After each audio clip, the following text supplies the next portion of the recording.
মার্কিন president Donald Trump ইরানে হামলার পরিকল্পনায় অনুমোদন দিয়েছেন বলে জানিয়েছে সিবিএস নিউজ। তবে হামলার বিষয়টি এখনও চূড়ান্ত সিদ্ধান্তের পর্যায়ে পৌঁছায়নি।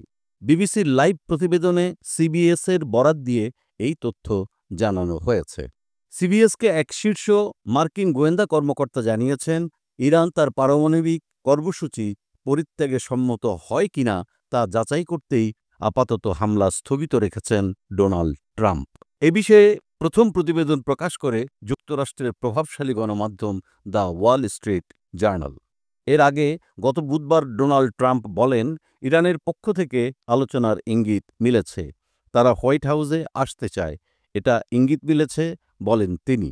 তবে তিনি আরও বলেন, বিষয়টি কঠিন এবং সংঘাত কতটা দীর্ঘ হবে তা নিশ্চিত নয়। তার ভাষ্য, ইরানের আকাশ প্রতিরক্ষা ধ্বংস হয়ে গেছে। এছাড়া ইরানের সম্ভাব্য হামলা নিয়ে প্রশ্নের জবাবে ট্রাম্প বলেন, আমি হামলা চালাতে পারি, আবার নাও করতে পারি। অন্যদিকে ইরানের সর্বোচ্চ ধর্মীয় নেতা আয়াতুল্লাহ আলী খামেনি যুক্তরাষ্ট্রকে কড়া হুঁশিয়ারি দিয়ে বলেছেন, যে কোনো সামরিক হস্তক্ষেপ যুক্তরাষ্ট্রের জন্য অপূরণীয় ক্ষতির কারণ হবে। তিনি বলেন, ইরানি জাতি কোনো চাপিয়ে দেওয়া যুদ্ধ কিংবা শান্তির বিরুদ্ধে দৃঢ়ভাবে প্রতিরোধ গড়ে তুলবে। আমরা কখনোই কারো কাছে আত্মসমর্পণ করব না।